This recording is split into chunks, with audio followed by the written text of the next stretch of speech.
Om Nithya. Om Nithyananda Paramashivoham.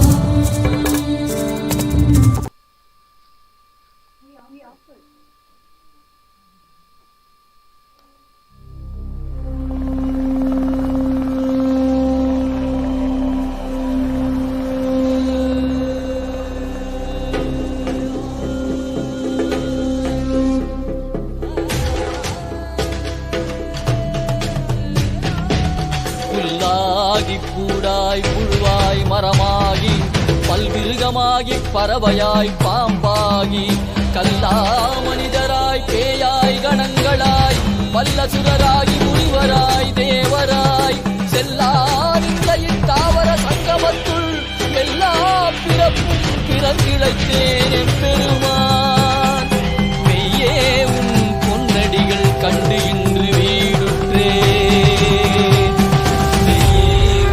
பொன்னடிகள் கண்டு இன்று வீடுற்றேன்.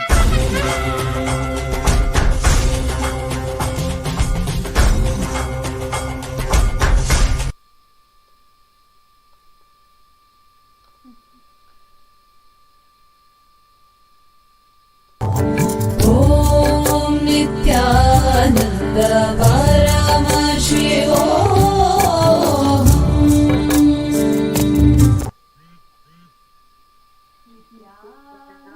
Nithyanandam Paramasukadam Kevalam Jnanamurtim Dvandvatitam Gaganasadrisham Tattvamasyaadilakshyam Ekam Nityam Vimalamachalam Sarvadhi Sakshibhutam Bhavatitam Trigunarahitam Sadgurum Tam Namami. Nithyananda, we offer our humble obeisance, our humble pranam to the divine lotus feet of Supreme Pontiff of Hinduism, Jagadguru Mahasannidhanam, His Divine Holiness Bhagavan Sri Nithyananda Paramashivam.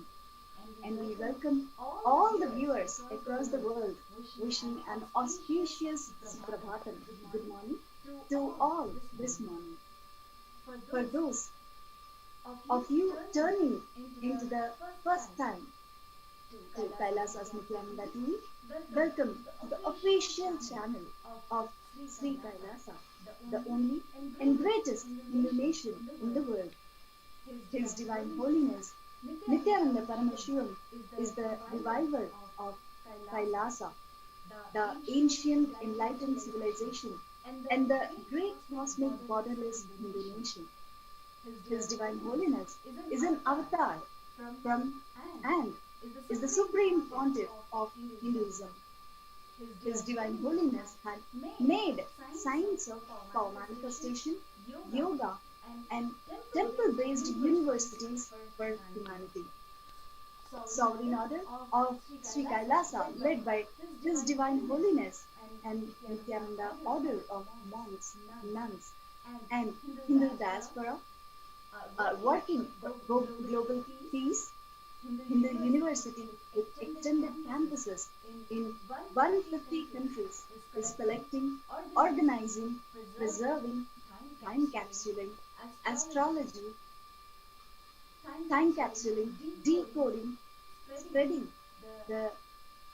and reviving 20 million source books of Hinduism and the 64 sacred arts and science like Ayurveda, music, dance, sculpting, astrology, Vastu. His Divine Holiness is the 293rd Guru Mahasannidhanam of Shyamalapita Sarvajna Pita and present Emperor of Suryavamsha Surangi Samrajyam.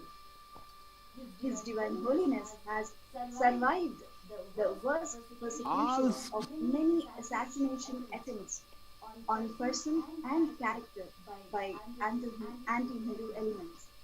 To explore the videos, you can visit KAILASA's Nithyananda YouTube channel. Spread the message of Sri KAILASA. share the Satsang. Let's enrich and enrich.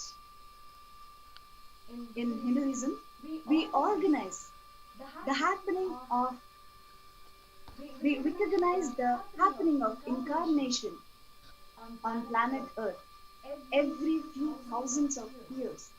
The superconscious energy decides to manifest in a physical plane and relate with all of us to give the breakthrough which is needed at that time. This happened with all the physical breakthroughs of life, like walking on land for the first time, walking on two legs for the first time, developing language for the first time. Paramashiva manifested on planet Earth in order to lead life at the time to the next evolutionary breakthrough in consciousness. Today, there are millions that recognize Paramashiva has come down to planet Earth once again in the form of His Divine Holiness, Bhagavan Sri Nithyananda Paramashivam, whom we fondly refer as Swamiji. He manifested this grand Leela of His life for each and every one of us to be a part, to have a superconscious breakthrough. Swamiji has taken this physical form and come down from KAILASA itself. Now that Swamiji is here, we can celebrate and His happening on this planet and spread the message of Sri KAILASA. We invite all the viewers to share this link with all on Facebook, Twitter, Instagram, and all other social media platforms. As we continue in the Satsang introduction, we get prepared for Swamiji's Satsang. Swamiji beautifully tells us, please understand, the only practice which can destroy self-doubt pattern is enriching others. You cannot complete with the self-doubt. You need to understand how much ever completion you try to do, you will suspect. You will have doubt even on the completion itself. How will you clear it? Ramakrishna Paramahamsa says very beautifully, if somebody is possessed by ghosts, you can throw sesame seeds on them and drive the ghost away.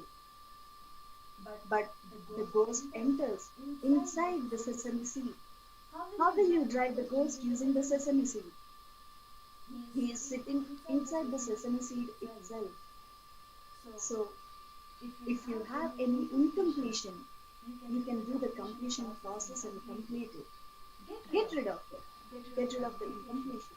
But self-doubt is such. The doubt in very completion process itself. So, the incompletion has entered into your completion. Then, how the completion is going to remove the incompletion? I tell you, the one and only way to get rid of the self-doubt is enrich. Enrich others. Enrich is not marketing. Enriching is not converting. Because converting others, the result is external. With marketing, the result is external. For the sake of the results outside, you do marketing or converting. But here, with enriching, the result is inside, within us.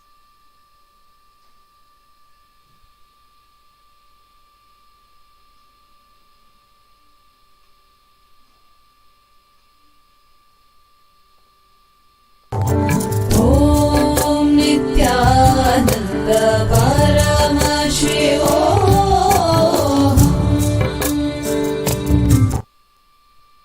Over the last 7 months, Swamiji has been continuously guiding Kailasians through the perilous time which we are living in. The coronavirus pandemic has claimed almost 20 million lives with 700,000 deaths. The economic collapse, the global famine, which has happened due to the lockdown, that nations all over the world have mandate a vote affecting billions. An approximate 10 million people all over the world are suffering due to the severe hunger. The world is facing a crisis of unprecedented proportions with the COVID-19 pandemic, worldwide lockdown, deep insecurity about health, worries about the uncertain future, be it one's job, or children's education, or the global economy, or social structure. 40 to 60 million people will be pushed into extreme poverty because of the economic shock from COVID-19. Over 90% of COVID-19 cases are happening in urban areas, with over 1 billion people living in informal settlements and slums-like conditions. COVID-19 is exacerbating the vulnerability of this population. On average, women make up to 70% of healthcare workers and social care sector in 104 countries. Women already do 3 times as much unpaid care work as men. With COVID-19, unpaid care work has increased, with children out of school, heightened care needs of older persons, and overwhelmed health services. In developing countries, vast majority of women employment is in the informal economy. About 70% COVID-19 quarantining has caused a spike in domestic violence. Nearly 1.2 billion students, which is 68% of the total students enrolled, are affected by schools closure. 144 countries still have nationwide closures in place. 55% of the world's population are not covered by social insurance or social assistance. Globally, only 20% of unemployed people are covered by unemployment benefits, and in some regions, the coverage is much lower. Internally, displaced people are also at high risk. One third of the world's IDPs lives in 10 countries most at risk to the COVID-19 socio-economic impacts. COVID-19 will double the number of people facing the food crisis. About 265 million people in low and middle income countries at risk of acute food insecurity by the end of 2020 unless swift action is taken. Most people suffering acute food insecurity in 2019 were in the countries affected by conflict, which is 77 million, climate change, which is 34 million, and economic crisis. Informal workers lost 60% of their income with little to no saving and no access to social protection. Global trade value fell 3% in the first quarter of 2020. An estimated quarter-on-quarter decline of 27% is expected in the second quarter. In Hindu scripture, the time that we are living in currently was foretold centuries ago in countless scriptures, including the Agamas and Puranas. The Puranas is a compilation of the historical, universal happenings brought together by Vyasa, a sage who lived many times over the course of centuries upon centuries. In Kurma Purana, sage Vyasa echoes the Rishi's declaration. The Kali Yuga is the worst of the 4 yugas. Ages in all the worlds. The only place which is free from such sin, the Treta Yuga. The path is the sacred knowledge, Jnana. In the Dwapara Yuga, only the performance of Yajna, the sacred fire ritual. In the Kali Yuga, it is the path of Dana, the enriching offers in leaf. Brahma is the presiding divinity of Treta Yuga. In the Treta Yuga, it is Bhagavan Ravi. And the Dwapara Yuga, the Devata, presiding divinity, is Vishnu. And the Kali Yuga, the presiding divinity is Rudra, Lord Maheshwara himself. In this verse, Vyasa explains to us the different ages of time and the avatar who leads us through that time. Specifically, he mentioned that Paramashiva is the avatar who is the presiding deity of this Kali Yuga. Paramashiva manifests just in order to guide us through this time. Today, the world is slowly waking up to the need of the hour as destruction pervades across all nations. The happening of the incarnation of Paramashiva is more relevant to each and every human being, now more so than ever.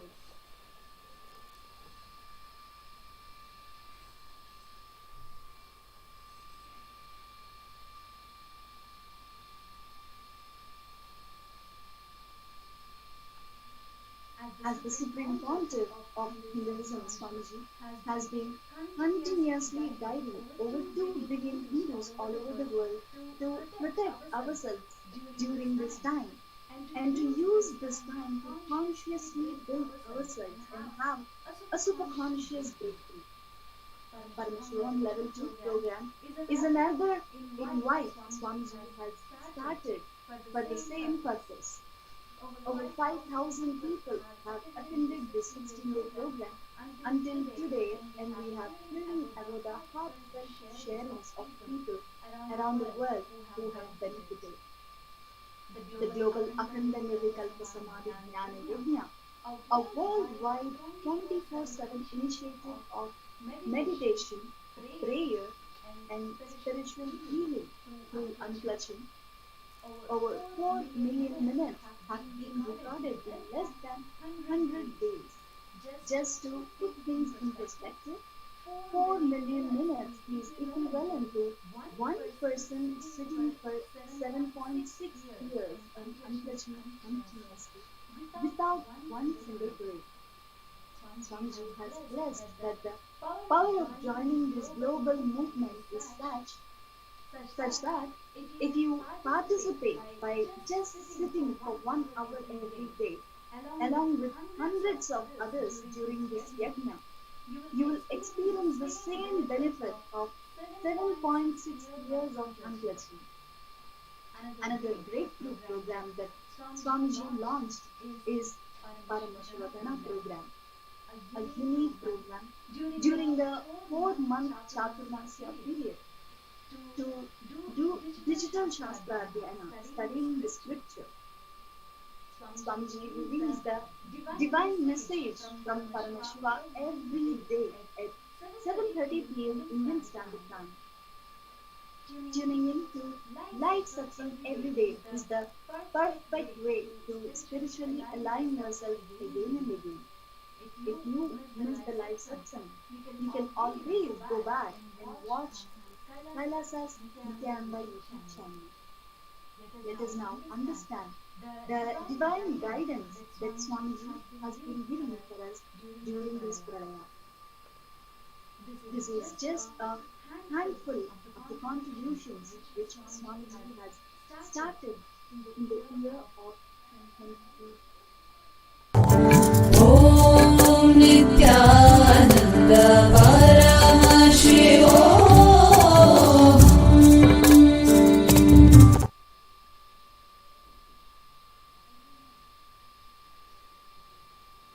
all stress is your inability to connect your various states of existence and have consistency with it. I tell you, every situation you feel irritated, angry, violated, intruded, just don't react. Be calm and look in. What is making you feel violated? What is making you feel irritated? What is it that is getting into your nervous system? What is it that constantly shakes you? If you see, you will understand it has nothing to do with what is happening externally. It is something triggered internally. I tell you. Getting triggered internally and reacting for it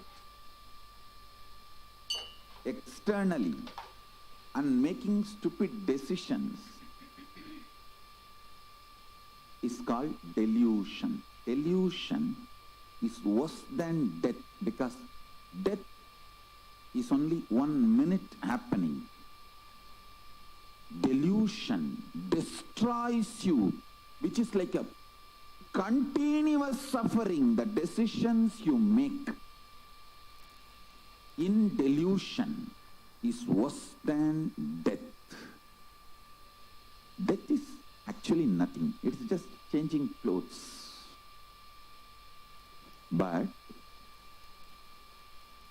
decisions you make during delusion destroys your life. Just understand, your husband, your wife, your house, your kids, your furnitures, your family, your friends, your external world is not at all bad, and they are not responsible for the sufferings you are going through inside, at least till December 14th. See, till December 14th, there is a huge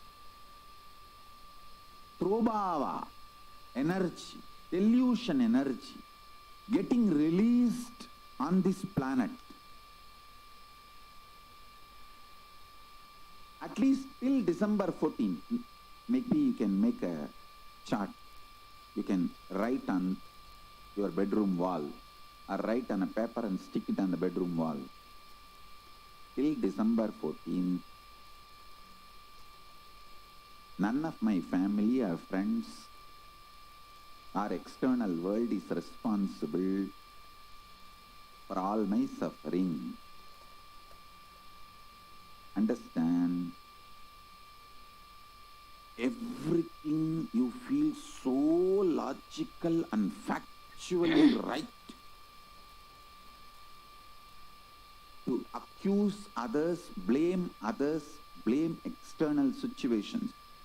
Everything looks so factually right, will suddenly collapse after December 14th, because now the delusion energy is predominant in decision making component of you. Buddhi is deluded extensively, so the idea about I and mine is traveling in a very dangerous territory and terrain, both.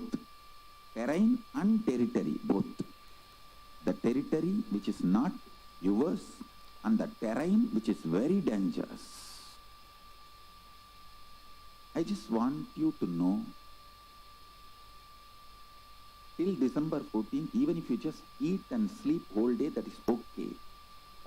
Don't make major decisions. If you can, do yoga. The ecosystems like how in many cities our devotees have formed. Everyone wakes up in morning Brahma Muhurta and calls all the people who are in that same time zone and does yoga. I tell you, this kind of groups are literally like direct Paramashiva. Person who calls you in Brahma Muhurta and wakes you up and asks you, come on, let's do yoga. Be very clear. Remember that call is directly from me to you. My dear, come on, get up. It's time. Let's do yoga. Remember, this very voice is only coming to you maybe in somebody else's form. Never miss that. Wake up. Do yoga.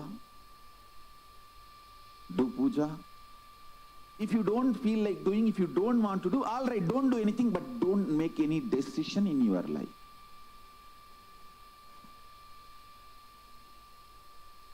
If you can do the spiritual practices like yoga, unclutching,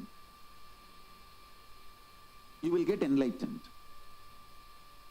During this pralaya, I can give you one very powerful technique, method. Just decide to go liquid diet. See, when you don't give solid food, your body, when you don't give solid food to your body starts eating itself. Then it throws all kinds of anger, violence, tantrum, everything. It literally tries to make you mad. During that time, sit and do completion. Read my books. Bhagavad Gita, Living Enlightenment, these are the best books. You will master your biochemistry. Means that chemicals of your biology. See, the impact of the chemicals on your biology, if you master that, you will live such ecstatic life. I tell you, if the load of getting irritated, getting violent is taken away from your system, you will start feeling connection with powerful cognitions and higher existence intensely. I tell you, I have seen this work thousands of times, not just in my life, my gurus. See, actually, when people come to my gurus, I have seen how my gurus deal the disciples, devotees. People come with the problems. I have seen my Guru Isaki Swami personally advising and people getting benefit of this Nirahara Samyama. See, Nirahara Samyama is nothing but you becoming Mahabhairava. See, Mahabhairava is described to be a human flesh eater. Naramamsa Bhakshini. That doesn't mean you will kill human beings and eat. No. Your own body eating itself is Naramamsa Bhakshini. Your own flesh is eaten by your own body. When you don't give solid food, you are Mahabhairava, Akasha Bhairava. Sit as Akasha Bhairava. Don't give solid food, only lubricate your system through liquid diet. Give a very healthy liquid diet, very healthy juices, herbs. I'm not saying don't give nutrients. Give nutrients, minerals, everything needed for the body in a liquid form. When you start doing that, body will try to throw tantrum. It will behave like a mad mother-in-law. Indian mother-in-law. Mad Indian mother-in-law. It will try to break everything.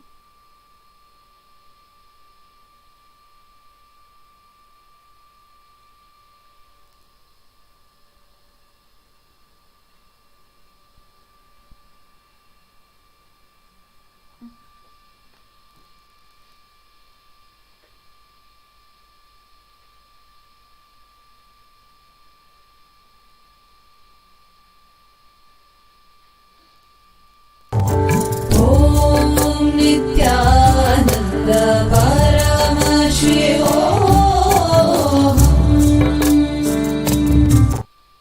This is just a handful of contributions which Swamiji has started in the year of 2020, especially for making superconscious breakthrough happening during the time of Pralaya.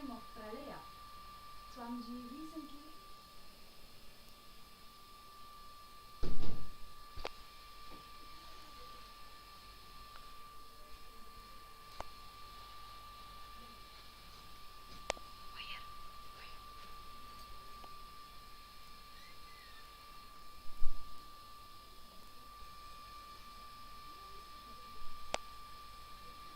This is just a handful of contributions which Swamiji has started in the year of 2020, especially for making superconscious breakthrough happen during the time of Pralaya. Swamiji recently inaugurated 6 international organizations in order to organize and continue the services of KAILASA for every human being.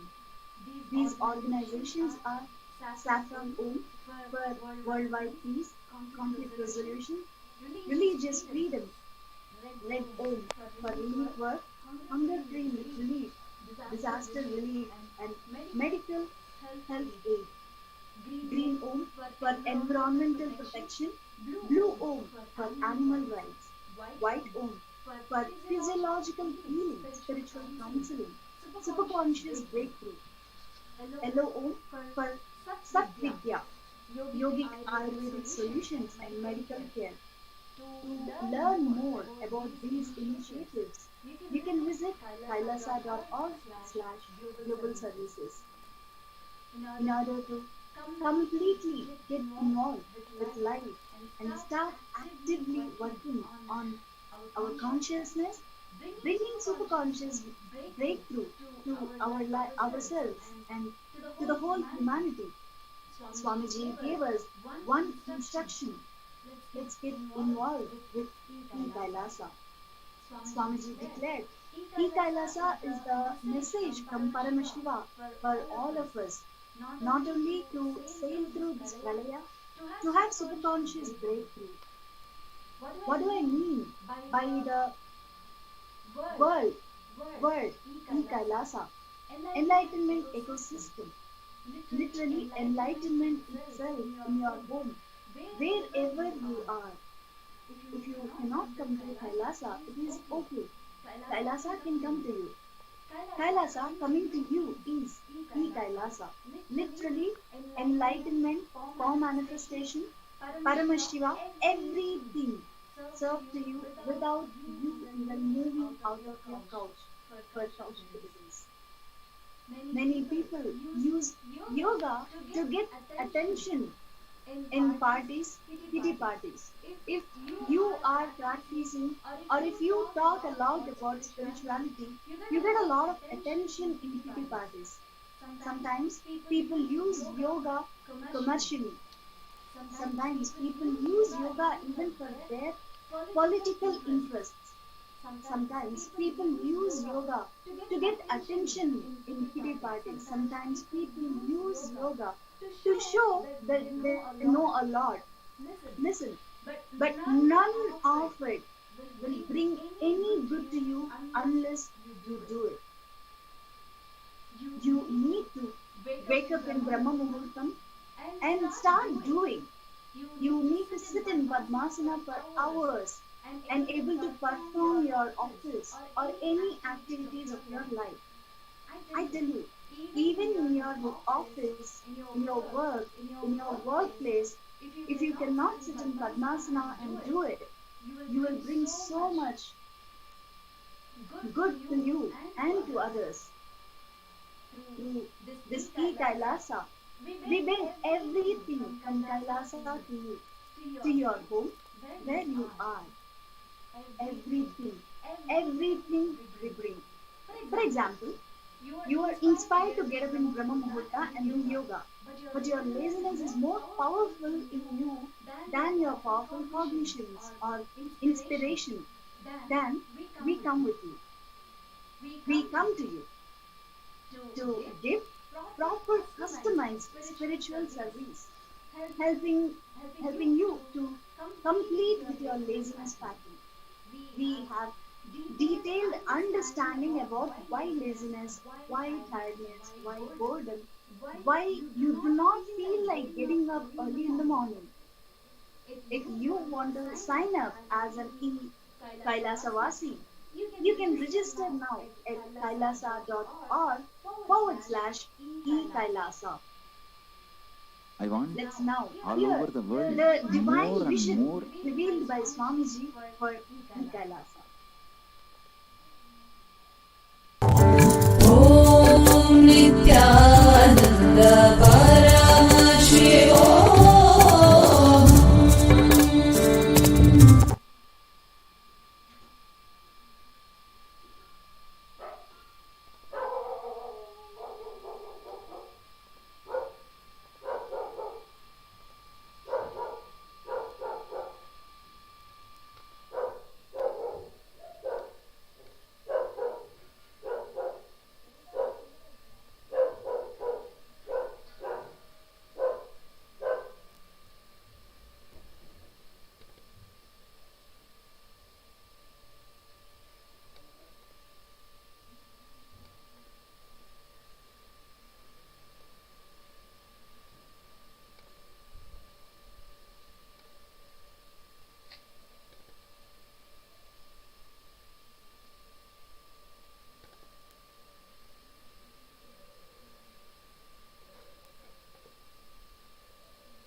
Paramashivoham.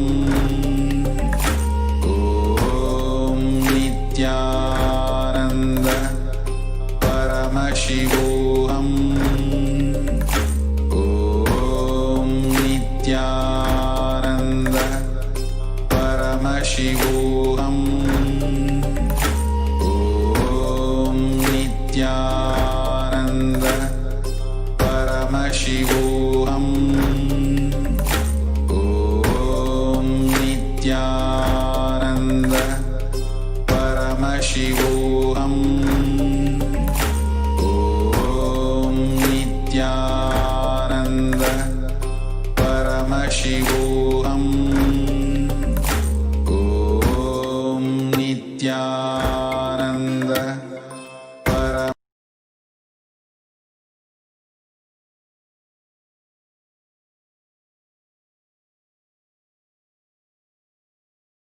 I want all over the world more and more ecosystems getting formed.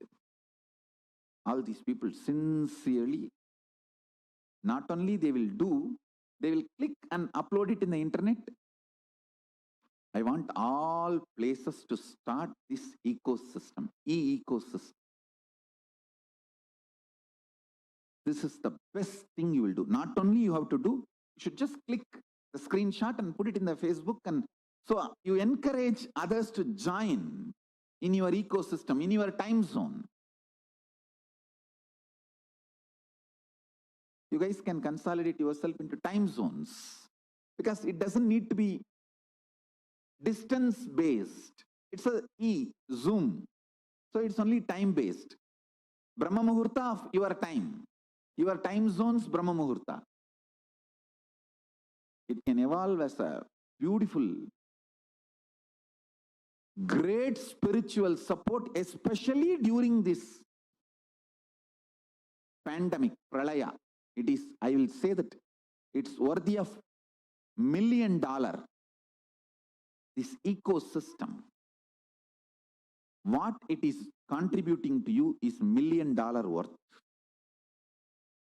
I want all major cities, I want Hyderabad to start this spiritual ecosystem.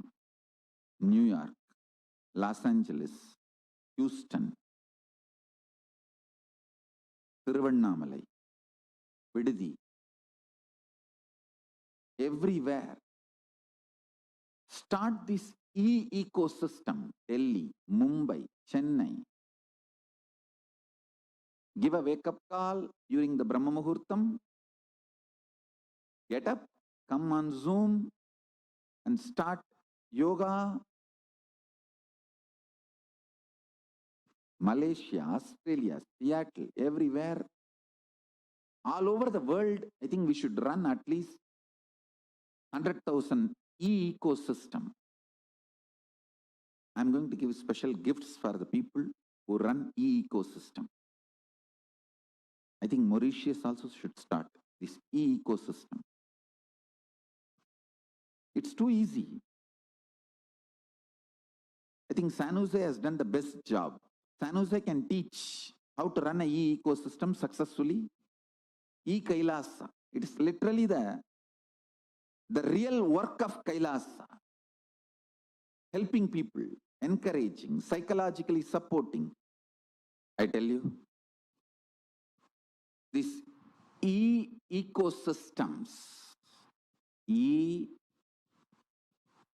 enlightened ecosystems. I should say that E means digital. Second E for enlightenment. Third E for ecosystem. Triple E. First E, digital, for that E. Second E, enlightenment. Third E, ecosystem. Electronic enlightenment ecosystem. Triple E. And anyhow, all my disciples are all the time only. So, electronic enlightenment ecosystem. KAILASA, KAILASA. I strongly support, recommend making this KAILASAs everywhere. Every city which has KAILASA, which evolves KAILASA, I'll be spending and sending special gifts for you guys. And every Kailasians will receive personally my spiritual support and blessing. I want everyone, every human being should become Kailasian. He should be supported spiritually. Do you know? You get a morning wake-up call, especially from a very loving, sympathetic, caring friend who understands even if you don't wake up, it's okay. What can be done? He will only support you, encourage you. Even if he screams at you, it will be cute. Because for your health, he is pushing you. So understand, getting a wake-up call from that kind of a person and that kind of a friends And you start not only doing yoga, share your experiences, spend time, chit chat. Best thing to have in your life is KAILASA, Electronic Enlightenment Ecosystem.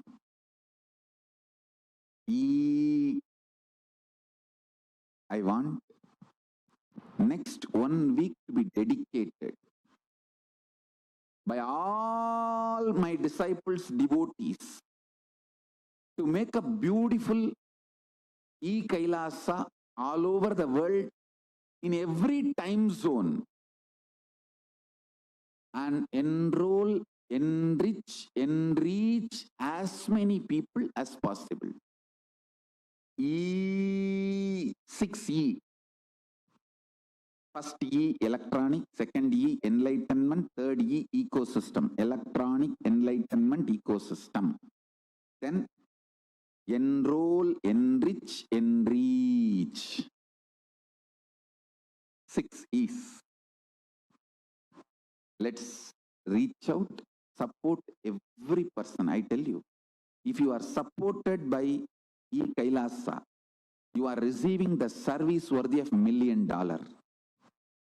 Especially during this pandemic, pralaya, let's reach out every possible person. Let's reach out everybody. Support, help, have more and more positive, powerful cognition. Actually, each KAILASA can have few acharyas. Book reading, even Nirvikalpa Samadhi sessions, unclutching sessions, sharing with each other, supporting each other with powerful cognitions. So there are many people who can really help you with powerful cognitions. We can make a beautiful Acharya's list and publish for each time zone. I think world may be having some 30-40 time zone. I know only vertical time zones. On this horizontal time zone, I don't know much. Maybe 30-40 time zones. In all 30-40 time zones, we can make KAILASAs, and even locally you can start making your own KAILASAs. We can do it in a very nice way, and I'll absolutely support all of you with everything possible. We can make KAILASAs for each time zone, and then you can make local KAILASAs, your own also. For example, in one time zone, if there are 10 cities, all 10 cities can make their own KAILASAs and then connect it with the time zone. Or you can have one time zone. So it all depends on the place. Let's make as many time zones, as many KAILASAs as possible in every time zone. Because, listen, during this pralaya pandemic, if you are sleeping more than 6 hours, you are in danger of getting destroyed. See, the pralaya enters into you as excessive sleep initially, then you are gone. Do not allow pralaya to enter you and destroy you. Like how the belly fat destroys your life once for all. Sleeping more than 6 hours during this pralaya destroys you once for all. It puts you in wrong pattern. I think this is the best practical solution. KAILASAs. So all KAILASAs, please send an email, register yourself and get it organized. Get it organized. We will support you centrally with acharyas, all the other supporting material, everything possible. I can even send some special mandalas, yantras and all that. Let's work out all that next. First, let's organize ourselves. 100,000 e-Kailasa, million e-Kailasians is the first level enriching we should do.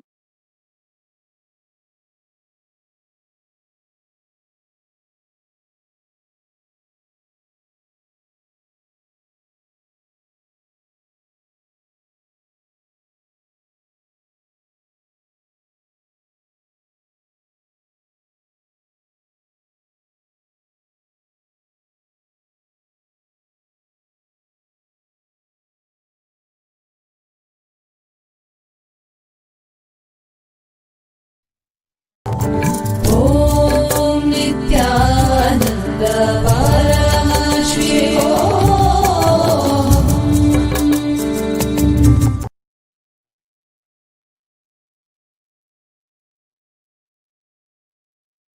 For this pralaya, Swamiji has guided us that we must infuse intense consciousness, peace inside you and into the world.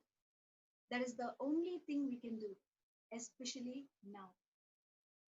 The only thing all of us can do is bring more and more unclutching and more shanti, peace through unclutching.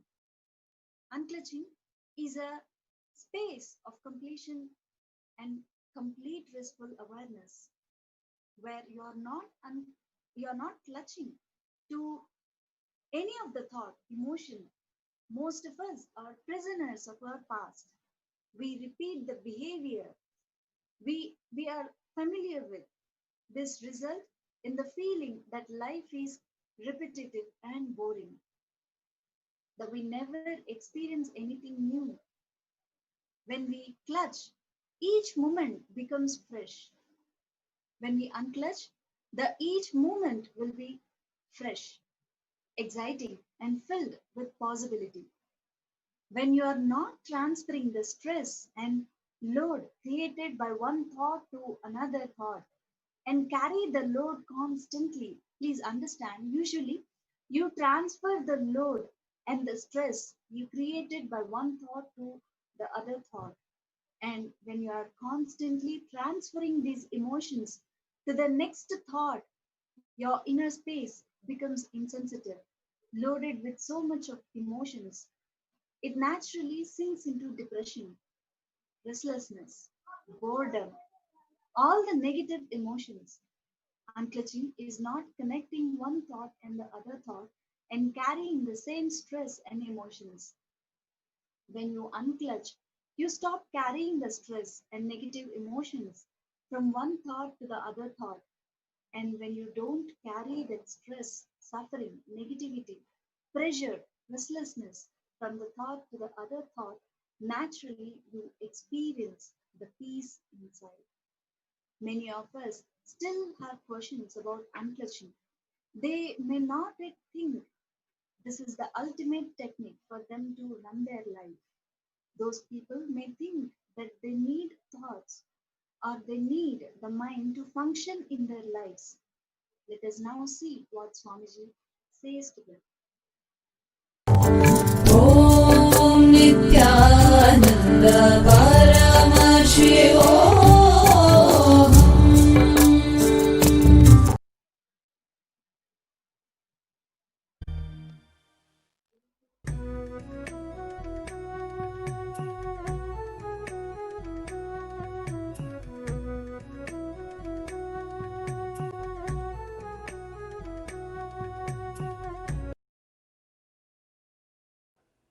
Here, he is giving us technique to achieve the first level of samadhi.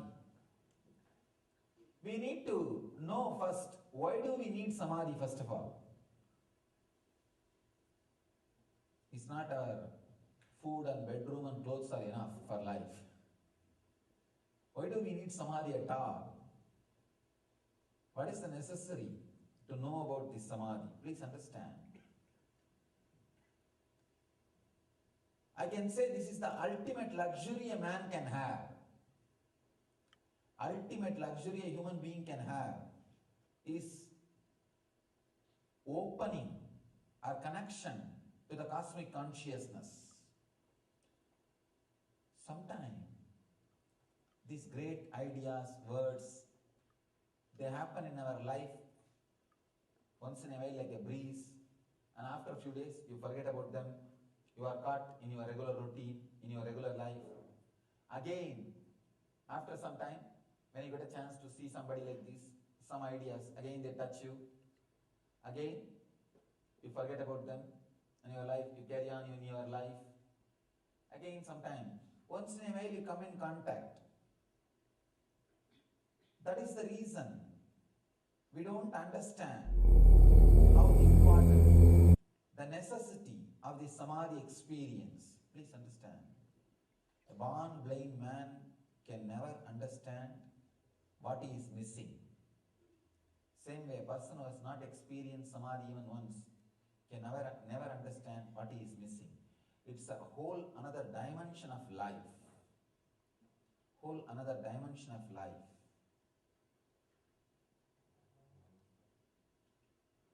The other day, one of my disciples was driving me from Phoenix to Los Angeles. Suddenly I turned towards him and I said, I wish you have a body like mine. And he started laughing. What did you mean, Swamiji? Nothing. I put little snacks in the mouth. They were eating little snacks and they gave me little. The moment I put the little snacks in the mouth, immediately body was in Samadhi. Means it was an ecstasy. Nothing more is needed to please you. Just these few qualities, understand about these few qualities, then you will understand the power of Samadhi, utility value of Samadhi. See, today, I want you to understand the utility value of Samadhi. Only then the meaning of what I am talking will be understood. Only then you will understand why you should sit and listen for hours together about Samadhi. It has direct utility value in your life. Just little snacks, nothing else. Just that. Body was already in Samadhi, means overflowing, ecstasy, joy. Just feels nothing is needed. See, when that feeling nothing more is needed is there, you feel like blessing the whole universe. Life is too good. Just understand, having that feeling, life is too good. It's just, that is there. Whenever you have the feeling, life is too good, you are living. I can say, having that feeling, life is too good, 24/7, 365. Sorry, 366 is what I call Ananda, or living in Samadhi. Just continuously feeling life is good, life is good, life is good. If that idea, that feeling, life is good is not there, whatever you have, what is worth? It's nothing. It's not worthy of anything. It is not worthy of anything. And if that feeling life is good is there, you just know life is good. Life is good. Living in Samadhi, it has great utility value. Apart from that, you see, when you have that feeling, life is good, suddenly you see there is no hangover on people. Understand? I am not asking you to go and play with it or break the conditioning overnight. You will not be able to do. But you can prepare step by step, step by step. You can reclaim your natural state. You can reclaim your yogic body, yogic hardware. It is possible. When I say all the below 30 people take 1 year off, I mean you will have yogic hardware. Now you need that. And Vedic software. When I say after 60, take off 1 year. You may not be able to do yogic hardware. It is too late. But at least Vedic software, that can be done. That can be done. That is possible. That is what I mean. Understanding the utility value of Samadhi. Once you understand the utility value of Samadhi, then you will start working for it. Here Patanjali is giving you, defining the first level samadhi, sampranyada samadhi. The first level samadhi is describing vitarka, vichara, ananda, ashmita, rupanugamat, sampranyataha, reasoning, contemplation, blissful flowering, and the state of pure awareness are the characteristics of sampranyada samadhi. Reasoning, contemplation, blissful flowering, and state of pure awareness. About reasoning and contemplation, yesterday we internalized, we understood. Yesterday I expressed few truths about reasoning and contemplation. Today, let's work on Ananda and Ashmita.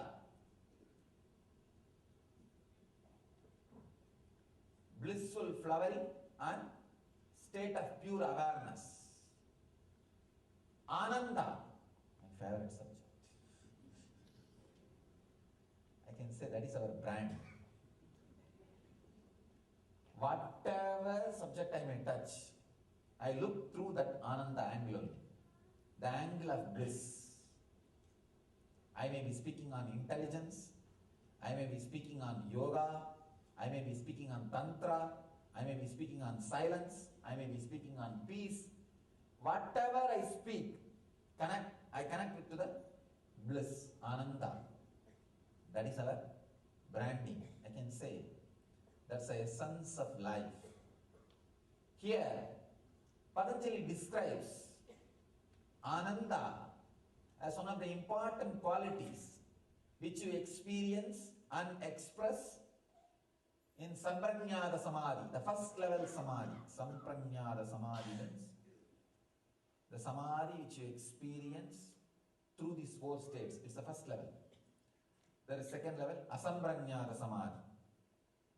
Then he describes different kinds, Savikalpa, Nirvikalpa, different kinds of Samadhis, different kinds of spiritual experiences. Paramahamsa Nithyananda conducts Inner Awakening, a 21-day enlightenment.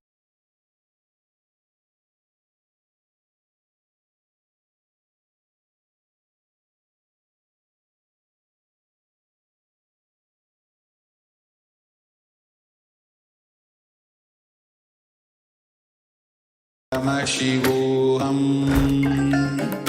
Om Nithyananda Paramashivoham. Om Nithyananda Paramashivoham. Om Nithyananda Paramashivoham.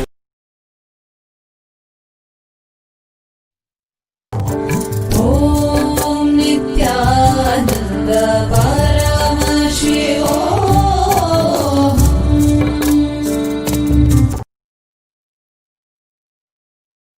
The global Akhanda Nirvikalpa Samadhi Jnana Yajna was on the 94th day to give the world a superconscious breakthrough and heal the world from COVID-19. People from over 50 countries continuously radiated the space of Paramashiva by practicing the unclenching meditation 24 hours a day, 7 days a week, starting from 13th May Indian time. 500 people sessions from 3 languages around the world, from 50 countries, 30,000 minutes for peace. Every language started with the chanting of Mahavakya for 1 hour, and the Upanishads and Bhagavad Gita for 1 hour, and then hours of straight unclenching. At any given time, there is active unclenching around the world. Join the movement at kailasa.tv/minutes for peace. Swamiji revealed deeper insights into the cosmic happening of this Pralaya period. He has given us a glimpse of what is going on in the macrocosm level and revealed to us exactly how that maps to us in microcosmic level. Before going further in our Satsang introduction today, let us remind ourselves of what Swamiji said.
I welcome all of you with my love and respect.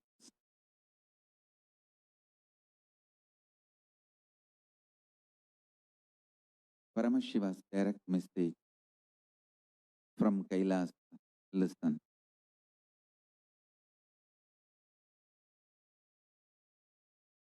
Universe, cosmos is not only expanding, the expansion is accelerated.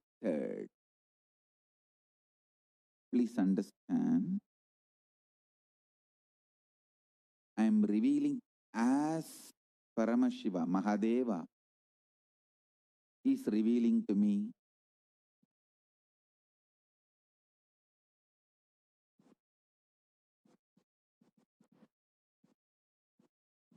One of the greatest quality I enjoy about myself is I don't have strategies.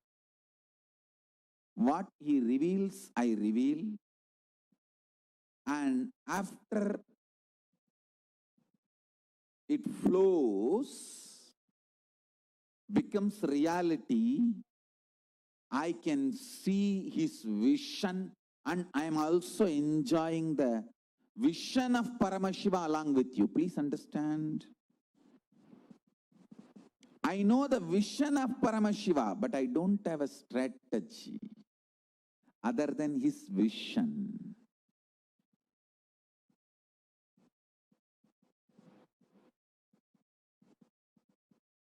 So I can be absolutely complete, sincere to these two statements.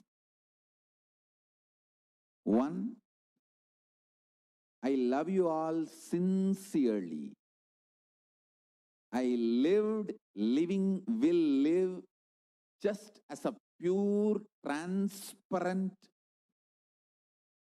manifestation of Paramashiva without having any addition, deletion, strategies, nothing. Just simple Paramashiva straight away. Simple Paramashiva straight forward. I can stand between you and Paramashiva and declare my integrity to both of you at a time. I can look at the side of Paramashiva and say, yes, I am absolutely integrated to you. I can look at all yours, your side, and say, I am absolutely integrated to you. Please understand, strategy-less visionary is the definition of me. Visionary without a strategy. I'll just reveal what Paramashiva reveals. Paramashiva is very clearly expressing. Now means this pralaya. Now not only universe is expanding, the expansion is accelerated. Understand? He also showed me the verbal manifestation, how the expansion is accelerated. Om is the expansion. The sound of the universe is Om. Om. Om. Om. Om.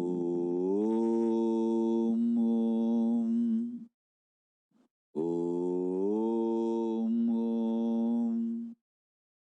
And the acceleration of this expansion is Shiva, Shiva, Shiva, Shiva, Shiva, Shiva, Shiva, Shiva, Shiva, Shiva, Shiva, Shiva, Shiva, Shiva, Shiva, Shiva, Shiva.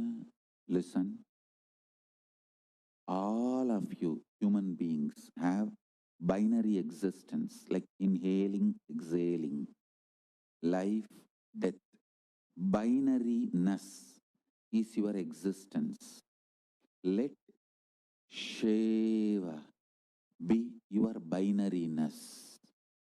She inhaling, Va exhaling, She life, Va death. This prana samana, inhaling, exhaling, life and death, everything, the binary happening in you, masculine and feminine, the binary happening in you, be Shiva, Shiva, Shiva, Shiva, Shiva, Shiva, Shiva, Shiva, Shiva, Shiva, Shiva. Listen. This is the sound of the cosmos happening now, at present. Om is the physics, the existential reality of the universe by its natural expanding quality, tendency. Shiva is the vibration of acceleration happening in this expansion. So just go on, be sitting in that space. Shiva. See, when you are sitting in this space of Shiva, Shiva, Shiva, Shiva, that accelerated expansion of the universe starts happening in you, and you get the stimulus package from cosmos. Listen, not only governments, even cosmos is doing a powerful stimulus package for people to get superconscious breakthrough and manifest powers in this pralaya, in this pandemic. Simple way to get the large chunk of that stimulus package to manifest intense powers, love, knowledge, enlightenment. Big share Paramashiva is pushing on the world, humanity. Very simple way. Sit as much time as you can. Actually, you don't even need a separate time. While you are doing all your work, including falling asleep, you can just go on be inside vibrating. Don't chant, vibrate. Shiva. See, remembering and forgetfulness, both are your binary. Like inhaling and exhaling is your binary. Remembering, forgetfulness, and male, female, Shiva, Devi, Paramashiva, Parashakti, your existence is binary. Your understandings are binary. Your realizations are binary. Your experience of life is binary. You act binary. You live binary. Being and acting binary. Everything is binary. Silence and talking, everything is binary. So let your core existence of binary become Shiva, Shiva, Shiva, Shiva, Shiva. Along with your day-to-day activity, let this Shiva become undercurrent of you for this Pralaya period. I am not telling you to strategize to be in that chanting Shiva, Shiva, Shiva, Shiva, Shiva whole life. Then you will never do. I am not interested in that. Just do for this Pralaya.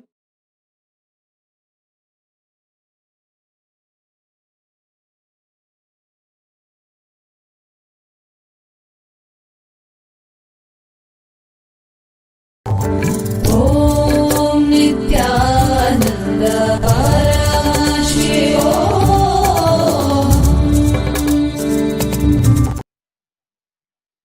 Autobiography of the Avatar. Now, it's a time to continue our divine remembrance of the autobiography of the Avatar. One of the ways of realizing Nirvikalpa Samadhi, the space of unclutching, is practicing the presence of God. In the remembering and learning about His divine life, we fall in the space of oneness with Him.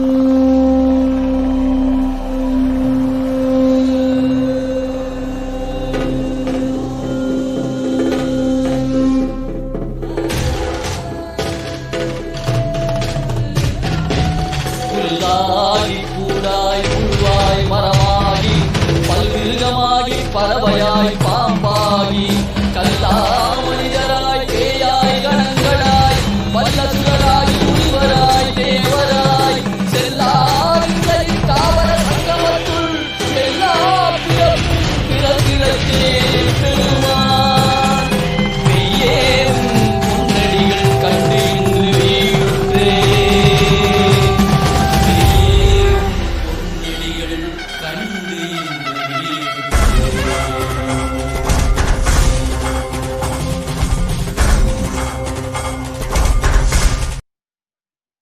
Swamiji tells us beautifully exclusivity and intensity in the relationship is the right you gain the moment you cognize my identity as Paramashiva.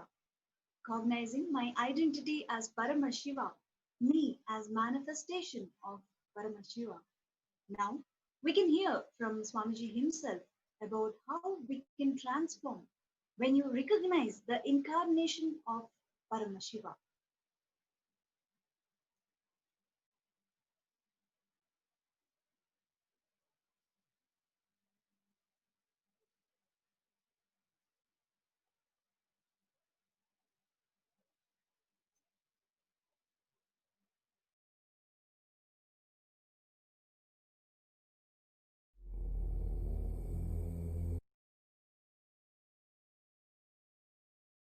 KAILASA's NHU students.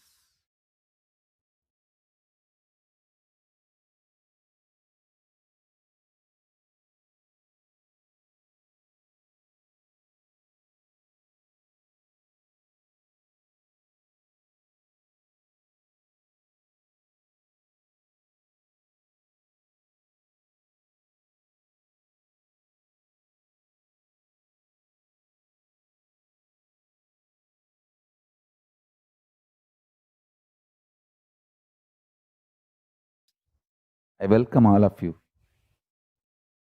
with my love and blessings.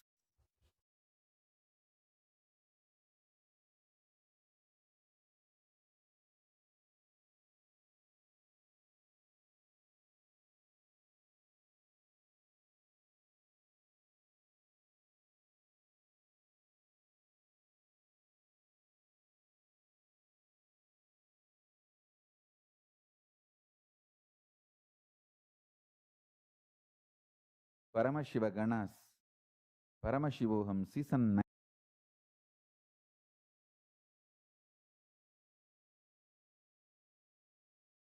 9 participants. I welcome all of you with my love and blessings. Paramashiva's direct and very important message. Listen intensely, sincerely, carefully, and assimilate. Recognizing my identity as Paramashiva, me as manifestation of Paramashiva, especially the exclusive relationship you have over me, the exclusivity is the right you gain the moment you recognize my identity. Understand? Exclusivity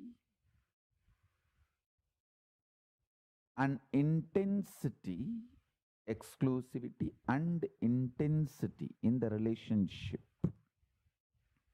is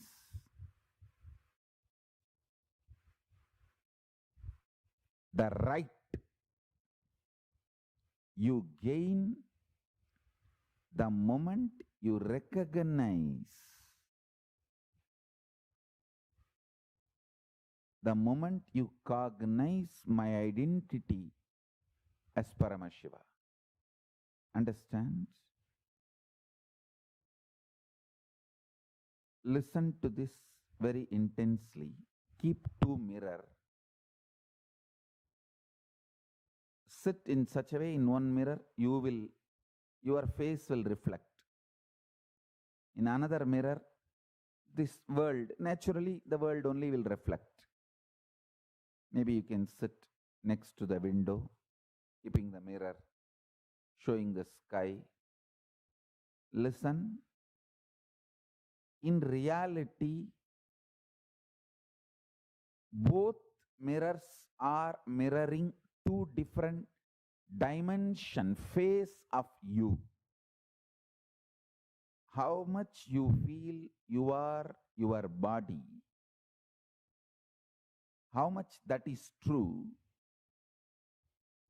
more than that you are cosmos is true.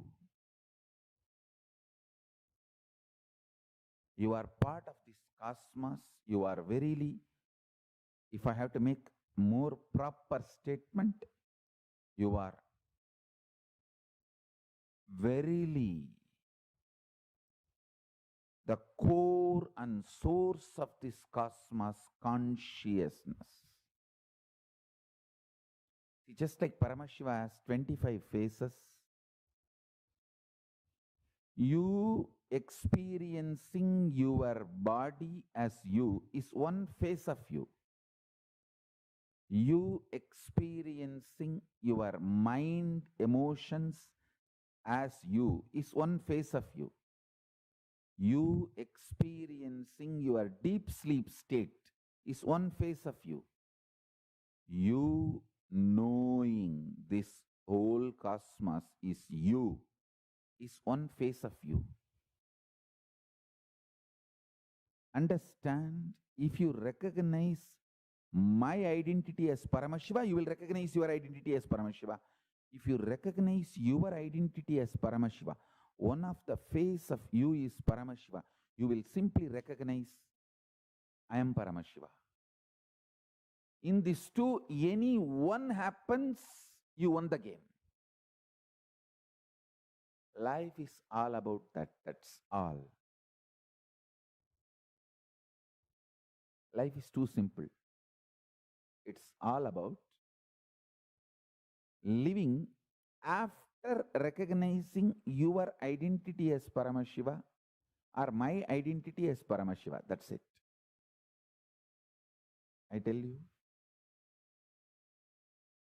When I recognized Arunagiri Yogeshwara, my guru's identity as Paramashiva, I said, Shiva Yanamaha. When I recognized my identity as Paramashiva, I just said, Shivoham. Understand? Living either as Shiva Yanamaha or Shivoham.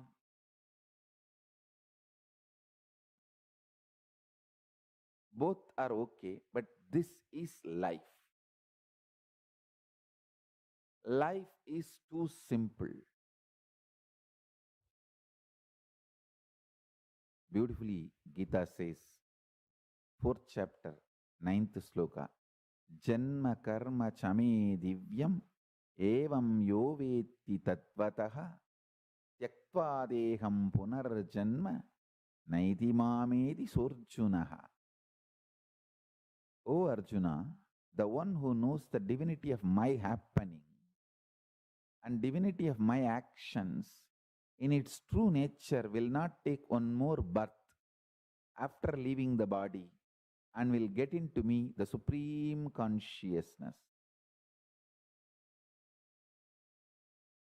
Manushyanam sahasreshu kaschit yadadi siddhaye yadadamabi siddhanam kaschinmam vetti tatvataha.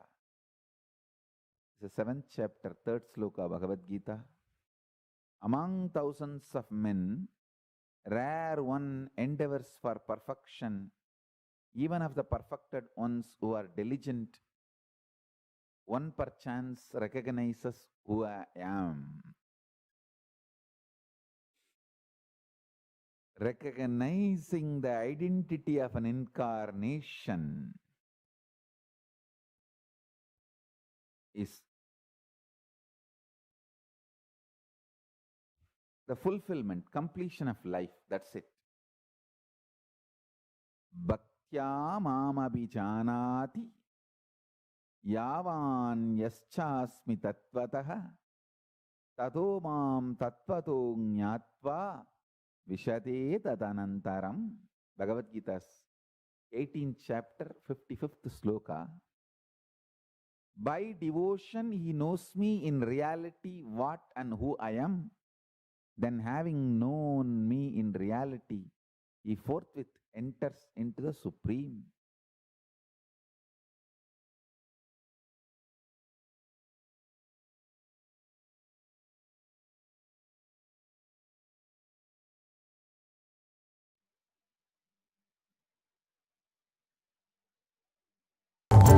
Om Nithyananda Paramashivoham.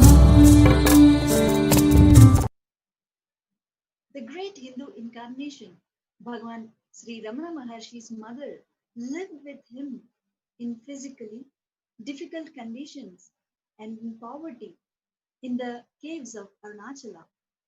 Life was hard for her due to her age as well. One day, Bhagwan Ramana's sister came and said to their mother, "Mother, you are not well. Come, I have a comfortable house." She refused and turning to Bhagwan told him, "I want to die only in your arms. After my death, you may even throw away my body into some thorn bushes. It doesn't matter." Soon after this incident, Bhagwan's mother fell seriously ill. On the day of her passing away, from early in the morning, Bhagwan sat next to her with his left hand on her head and his right hand on the right side of her chest. He remained like, like that for nearly 8 hours. The devotees who had gathered there knew that her end had come. They observed the beauty and sanctity of a son evading his mother's soul to the infinite. Kunjaswami, who was present later, said that the devotees observing this felt it was a physical demonstration of the soul's journey to the absolute. It was like heat and light spreading from a flame. When that soul and mind had merged in the self, Bhagwan took his hands off and then said, "When the soul merges with the self and is completely annihilated, a soft ring like that of a bell can be felt." It was a common practice that after witnessing a death, all those present must bathe. However, Bhagwan said that in this case there was no need as there was no pollution. She did not die. Instead, she is absorbed in Arunachala, he stated. Later, the devotees who were there inquired, "Bhagwan, what did you do by keeping your hands on her head and her chest? What exactly took place?"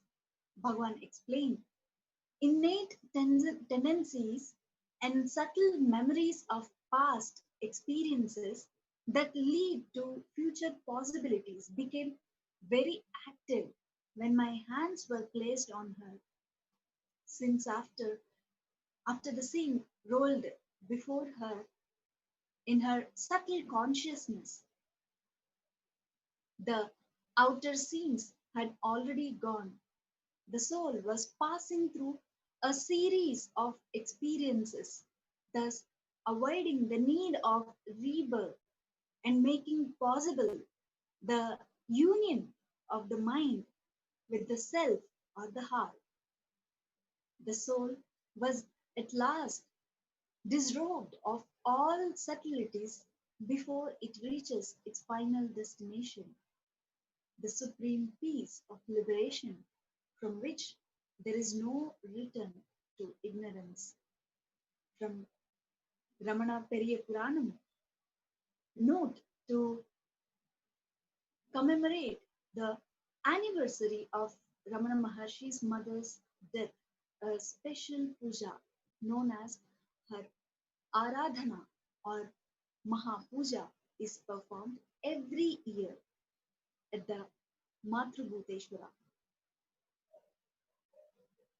Swami Amma, one of the pillars for not just Swamiji's biological family, but also for this entire global Sangha, our global community of Sri Kailasa, is Swamiji's own biological mother, Ma Lokanayaki, whom we lovingly call as Swami Amma. Lokanayaki and Arunachalam are the biological parents of the avatar. They entered matrimony on 26 June 1974 blissfully oblivious that Cosmos was executing its most auspicious plan for humanity through their marriage. They entered in utter innocence with normal human expectations from each other and life. Their innocence and pure surrender is revered and respected by the disciples and followers of the Avatar today worldwide, and fondly acknowledged by the Avatar himself as a tribute to them and teaching to humanity forever. This is the wedding album of the Avatar's biological parents, Lokanai and Arunachala. The wedding took place in Tiruvannamalai at the famous Oya Mutt on 26th Jan 1974, 4 years prior to his descent.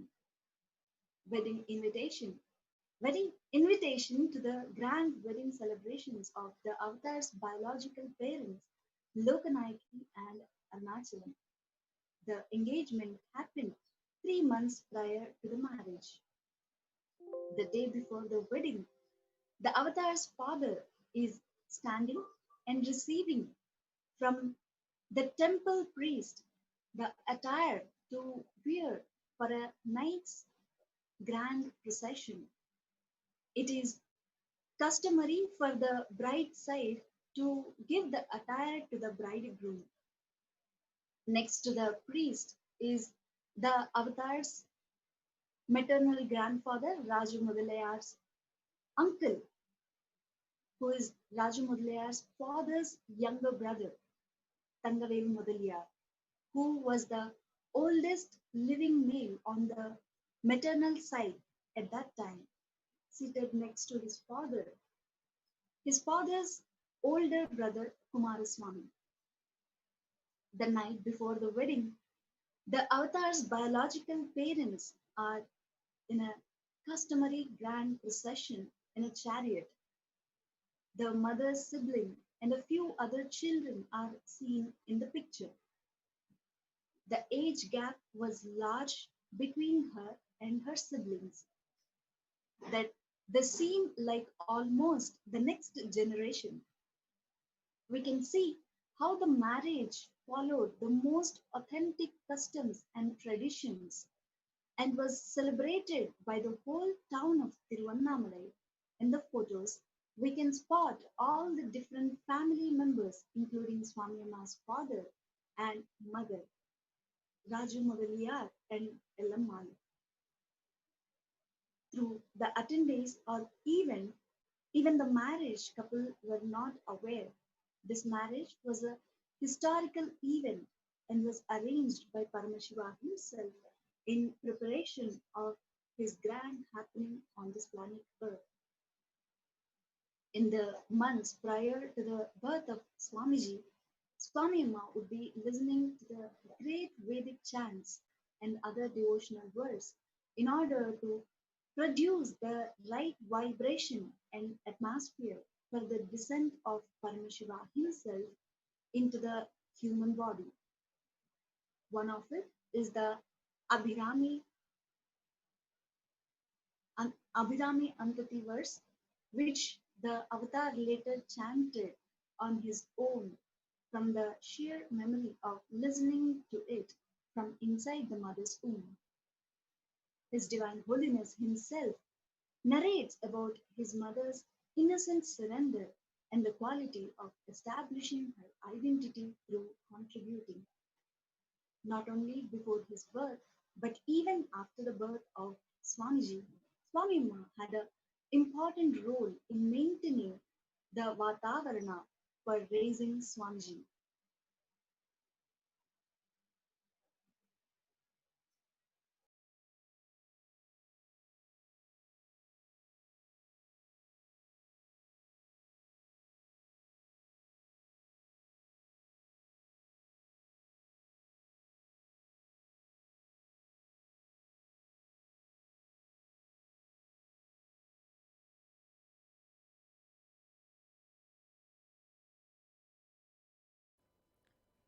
establish your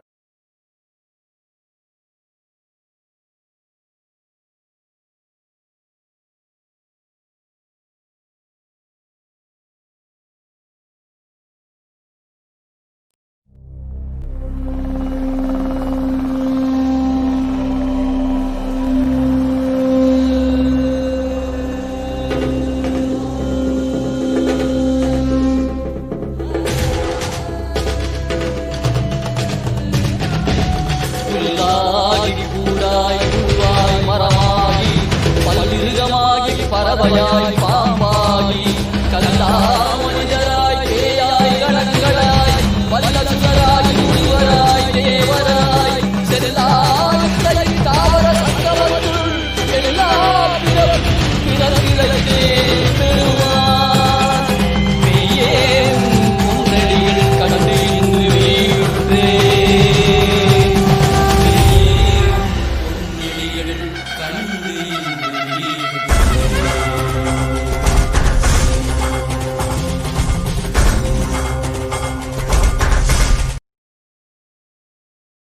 identity by contribution, by enriching.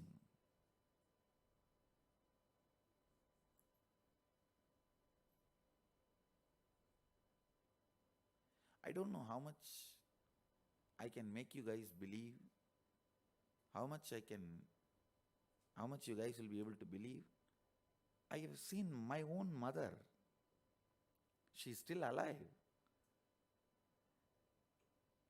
I'm seeing her now for last 37 years. It's not that she was always only in the high in her life. She was born and brought up to a very decently established family. I can say that her parents are upper middle class people.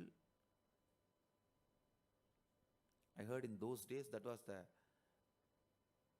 most organized and largest wedding happened in that whole village. She had that kind of a background, but my father was not that rich and he could not maintain even the wealth given to him by my grandparents. But throughout last 37 years, I am seeing her.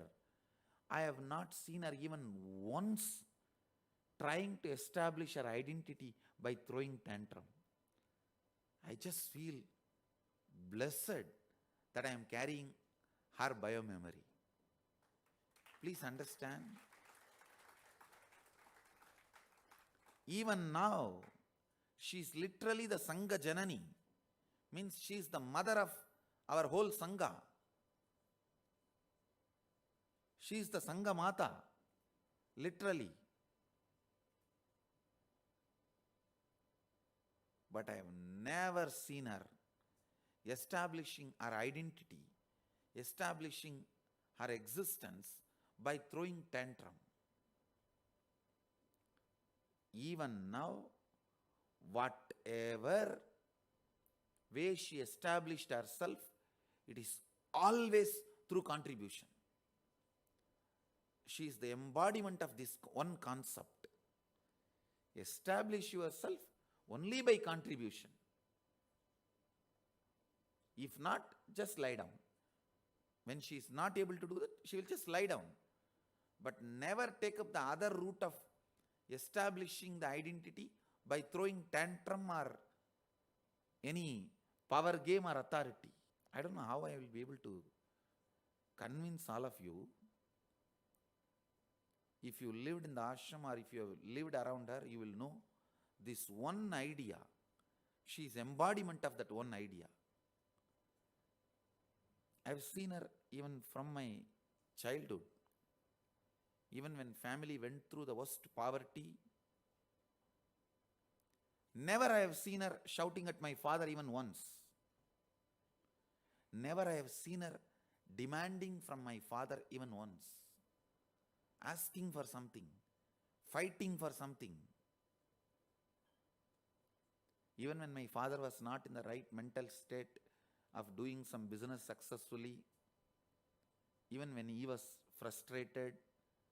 She took it up and started running a small grocery shop. I have seen her. She will cook in the morning, run and open the grocery shop. She will manage the grocery shop. In the night, she will lock the shop and come back and again cook. Of course, it's a large joint family. We had grandmother, so many other people also supporting her in cooking the jobs of the house. But throughout, she established her identity only by contributing. I have not seen her once fighting with anybody. Even though she gets bullied many times,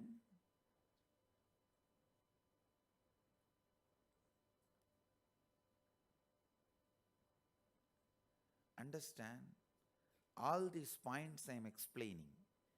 Agitative decisions,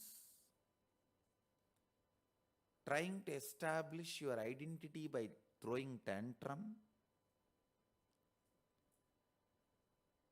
imaginary background music and edited replay of flashbacks, all these things are directly connected with each other. All these are closely related to the stupid entertainment industry and the ideas it dumps on your head.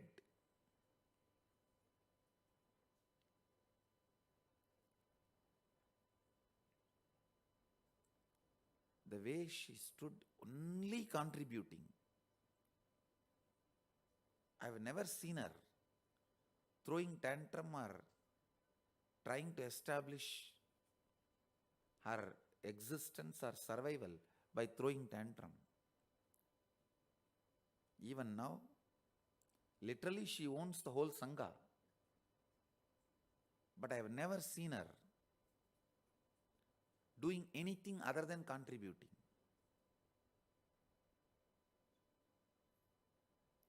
So many times I have told her to take care of herself, whatever she wants to have and all that, but she will never accept any of my blanket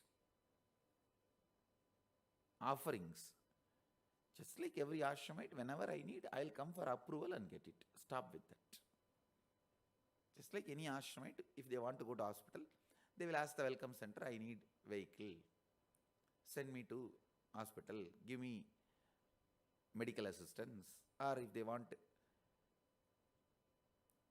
any clothes or any housekeeping necessity, they will go to the welcome center and tell, I want this, and then housekeeping will supply.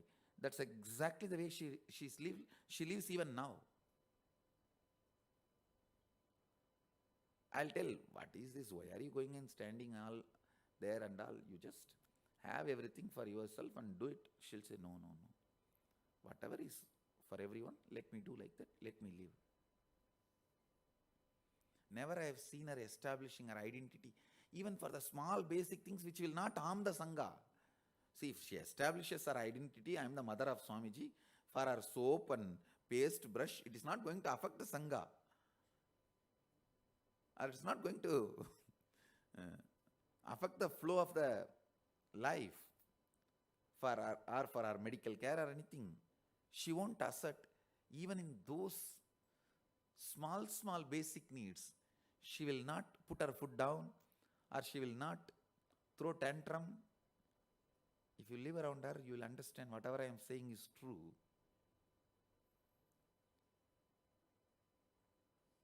I tell you, wherever you are, establish your identity only by contribution. You will be such a light. When I say light, L-I-T-E and L-I-G-H-T.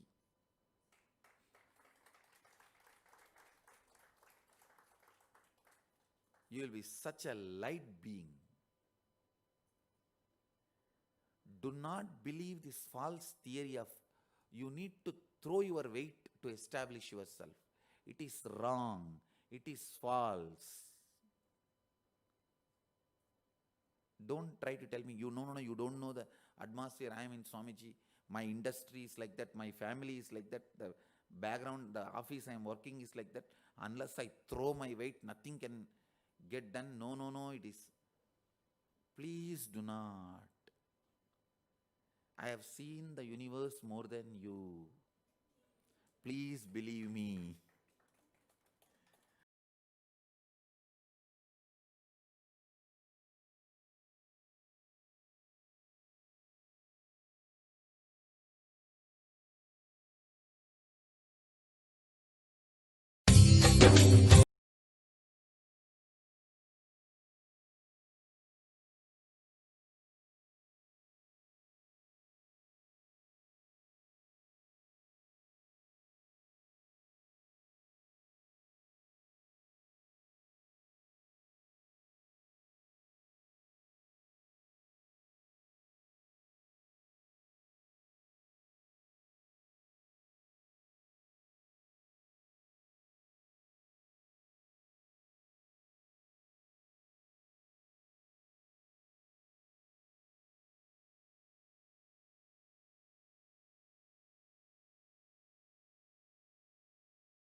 discourse, Swamiji tells us that for his whole life, which was 37 years when Swamiji spoke in this discourse, he has never once tried to establish her identity by throwing a tantrum. He even says, I just feel blessed that I'm carrying her biomemory. Swamiji gave her the beautiful title for her role in the Sangha. She literally the Sangha Janani, means she is the mother of our whole Sangha. She is the Sangha Mata, literally. Even now, why she established herself, it is always through contribution.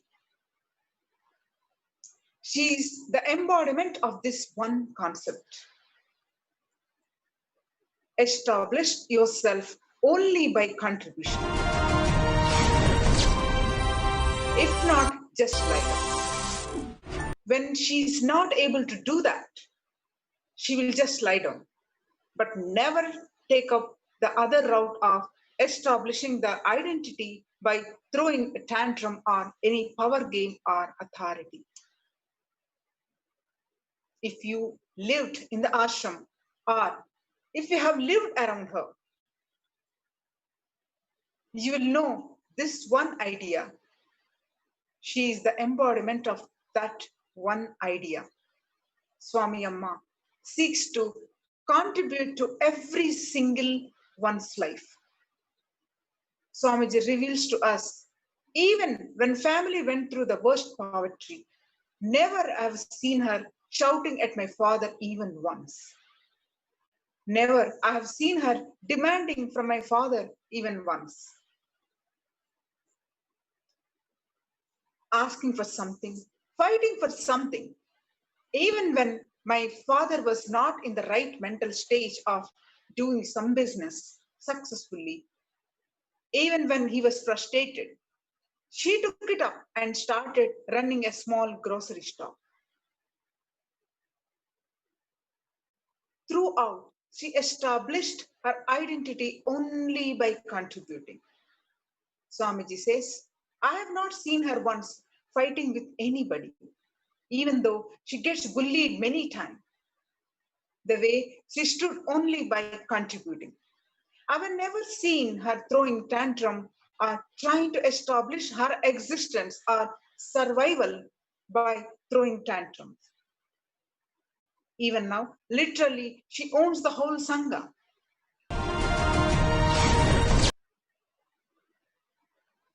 Swamiji says, but I have never seen her doing anything other than contributing. In addition, Swamiji says, if you are bringing up the child with you, this should be the basic condition. It should be all the time playing in your lap, whether the child is with you in the house. Whenever time permits, there should be a tremendous friendliness and completion. Many Westerners can't understand when Swamiji says sometimes in Satsangs and programs, till he left the house, he used to always sleep in the same bed with Swami Amma. Westerners can't understand. In Hinduism, it is a lifestyle. The children always sleep next to the mother or the father. Even the word sleeping with has been polluted and corrupted. Children playing with the father and the mother, spending time as much as possible, brings tremendous completion to the kids and make them understand what is completion, how completion empowers you, makes you strong. Even the habit of always feeding people and the trend that has been set across Sri Kailash around the world, Swamiji owes to Swami Amma. Swamiji explains how, with the inspiration of her father Raju Mudaliyar, she had fed all the sadhus regularly in Tirunamalai in this video.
Next,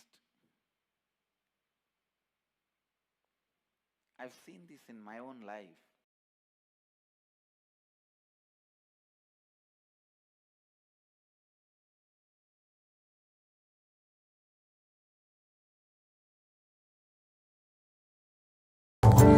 Om Nityanand परमशिवोहम्।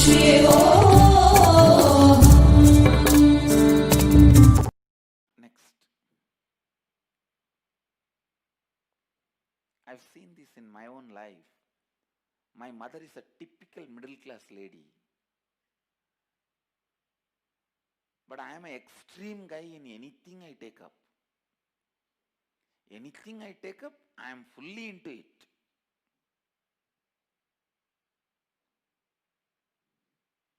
One day my grandfather was doing Maheshwara Puja, means feeding the sadhus. And then after doing the Maheshwara Puja, he did Namaskar. He fell at the feet of all the sadhus.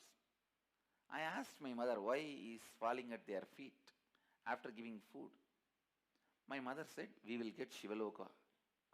That much only she knows. But she doesn't know. At that age itself, I already studied the scriptures and started listening. And I learnt.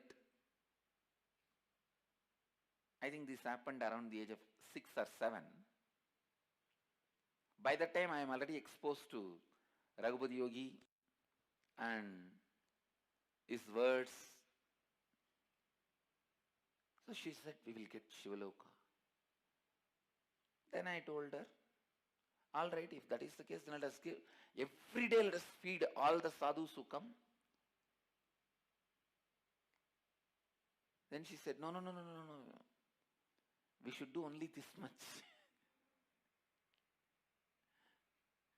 I couldn't get a convincing answer from her. Why we not do every day? With all the money we have. And even she never thought about it. I asked her, why you do not think further? You say this is good and even you feel good. I've seen her very sincerely she will do. She will cook and feed. The annadana, the quality of feeding people, I learned from her. Still I am happy about it. Still I carry that one pride. All our ashrams and campuses, without even me telling, our sannyasis have learnt this one idea. If you start ashram, you have to feed people. Whoever comes, you should make sure they eat and go. When they start an ashram,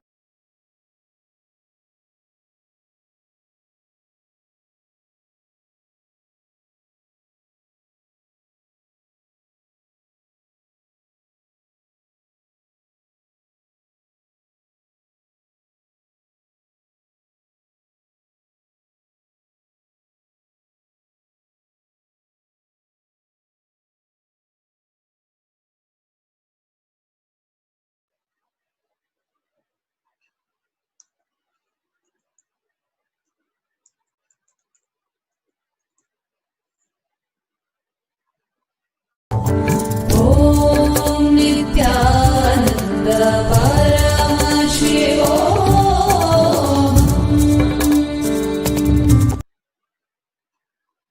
At the age of 16, approximately, Swamiji decided that he wanted to leave Tiruvannamalai and embark on his mission. By the time, his gurus had also decided that he was ready to start transmitting the experience of superconsciousness to the whole world. In the next video, Swamiji explains how he left the home and even how blessed he feels to have a mother who was able to renounce and let him go without a fuss.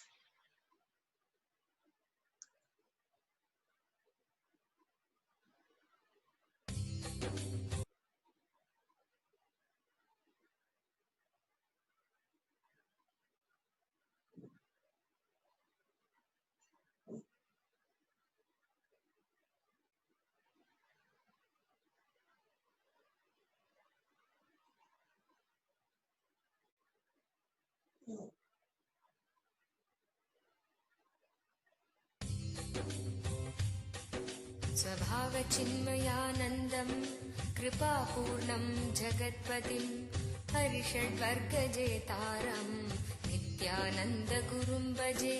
स्वभावचिन्मयानन्दं कृपापूर्णं जगत्पतिं हरिषड्वर्गजेतारं नित्यानन्दगुरुं भजे।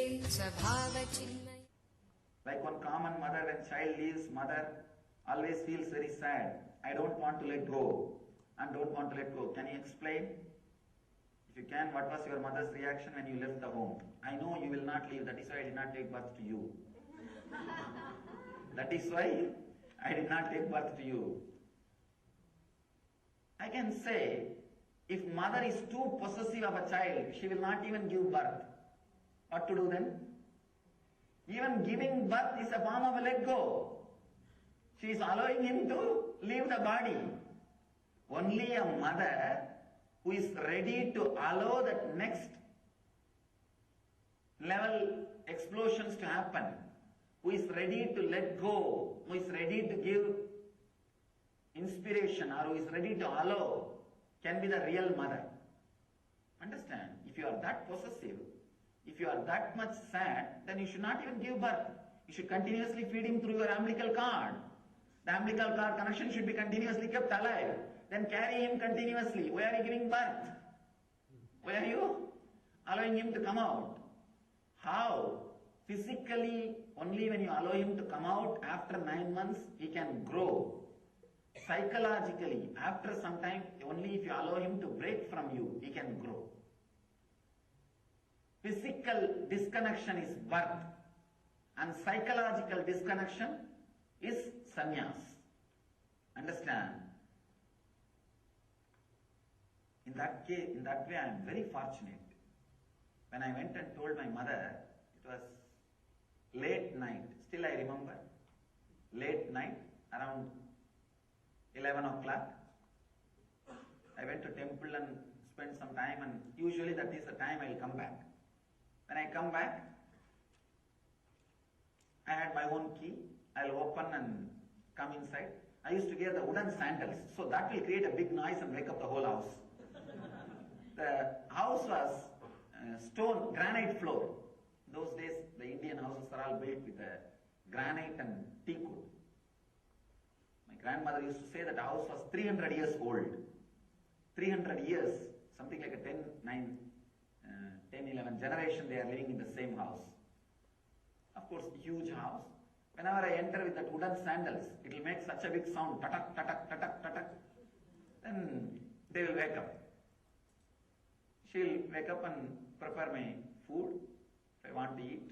If I have finished eating in the temple itself, then she will say good night, that's all. She got up and she was about to prepare the food.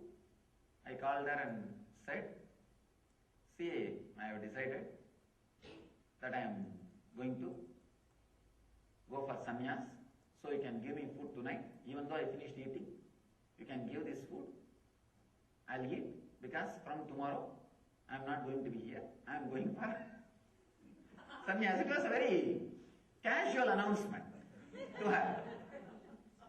Of course, surely she had shock, and she did not tell anything. And another thing, important thing, all of them know from the beginning talking or convincing, nothing will work with me. All they know is, before telling them, I will be very clear. But when I say, it means it is going to be done, that's all. And she just started pouring. The tears are rolling from her eyes. I looked at her and asked, what do you mean? Do you mean to say that I should not go? She just moved her head saying no. No, I did not say that. All I think is, I'm crying because I am not able to control, accept, that's all. But I can't say you cannot go, because she knows one day it will happen. The beauty is, never said no. Not only never said you cannot go. She told my father, he is telling that. My father started thinking that she shouted at me or she created some problem. That's why I am telling this. And my father said, why did you shout at him? Why did you create any problem? And you know how he is. And my mother said, no, I did not shout or anything. He just came and told directly. Then my father understood that the situation was not fight and anything. It was a straight, simple declaration. My father came to me and he sat and asked me. One funny thing, even in those days they used to call me as Swami. Even in those days the title was Swami. He asked me, what Swami, what you are telling? I heard that your mother was telling something. I said yes. And I was not worried or I was not emotional, I was not disturbed or anything. It was a simple conversation. Like a very casually, how I used to have a very good relationship with the parents and very deep relationship. And I told him directly, yes, I have decided that I wanted to take sannyas and want to become enlightened. And it was shock for him. But he saw that I am very clear, balanced, cool, relaxed. And he made only one statement. If you fall sick, just tell us that we want to take care of you. That's all. All he said is, if at all you fall sick anywhere during your travel, please inform us, we want to take care. That is the only thing we want. Nothing else. You do what you want. Never stood in between. Understand, only the pair, any relationship, when they are ready to allow the next phase, only then it's a healthy relationship. I have seen thousands of youngsters who are really inspired, bold enough, courageous to take up this path, seeking, but did not even had a chance to explore because of parents. What they have done by marrying, and they lived all their lives, and they want to make their kids also just the same like a buffaloes as what they did. No, it's a lesson. Whoever listens, let it be in record. That's why I am talking. It's forever in the future. Understand? Very rarely few souls get the inspiration to explore. If at all, you see, I'm not saying train your kids or force your kids to become Swamis. No. If at all they discover the click, do not stand in between. You will be blessed. If you don't, stand in between. Stop from all your attachment. Even if he tries and struggles and becomes a failure, nothing wrong. I would have been a failure for at least 10 times in my 10 births. That's why this time I am successful. So it is good. Any exploration, any research, any adventure in the conscious field should be encouraged, allowed and supported. Try at least not to do that regular mistake in your life. I really want to get out of these attachment and expectations, but having very hard time. Then I have hard time what to do. Then what to do? That was one great thing. Still I always remember them with so much of respect and gratitude, just because they did not disturb. Nothing else. Neither they disturbed before enlightenment, nor they disturbed after enlightenment. That is the great thing.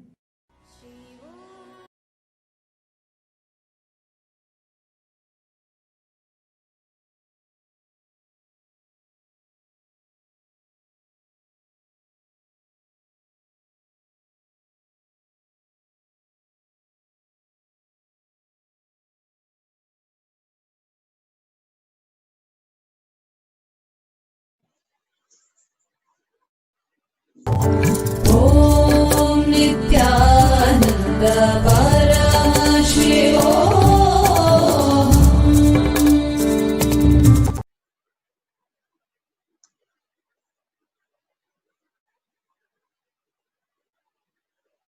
In around 2003 or 2004, Swami Amma, His Divine Holiness, biological mother, was one among the audience to witness one of the earliest Devi Bhava Darshan, which happened in the Ananda Sabha, the program hall in Adi Kailash in Bangalore.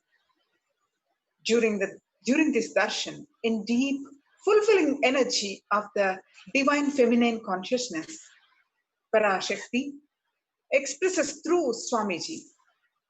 At the beginning of the process, Swamiji conducted the Sri Vidya Homa, one of the 5 rituals offering worship to Devi Parashakti, radiating the energy of Devi Parashakti herself, and then gave darshan to those present in the hall. At the time, no men were allowed in the hall, only women. All lights were off, and the only light was from the Kuttu Vilakku, that is the tail oil lamps. Swami Amma recalls narrating in Tamil. Swamiji entered quietly into the Ananda Sabha, fully dressed in a sari and jewels in the Devi Bhava. He sat on asanam for Sri Vidya Homa like a new bride who is sitting for her wedding ceremony, one leg with his knee bent and pressed to his chest and the other down. Like that, he conducted the whole Homa. The next day morning, Swami Amma was cutting vegetables in the kitchen when he heard Swamiji call her Amma. She looked up and see he was standing in the doorway of the kitchen, smiling at her. After yesterday night, did you feel satisfied of the desire to have a daughter?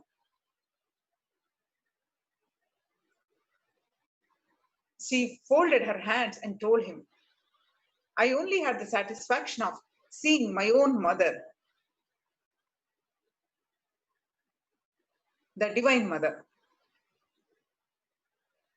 Just this incident shows us Swami Amma's innocent, and wholesome surrender to Swamiji, who actually her own biological son, but she always reveres as her God.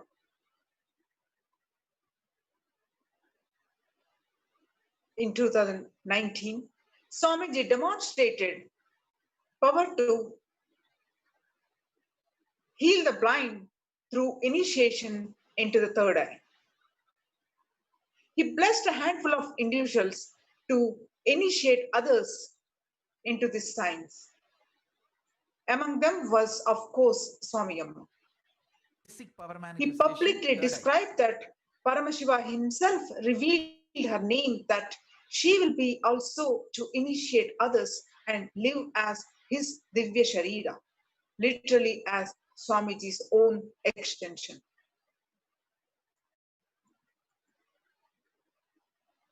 To conclude today's autobiography of the Avatar segment, let's watch Swamiji's beautiful words on Swami Amma.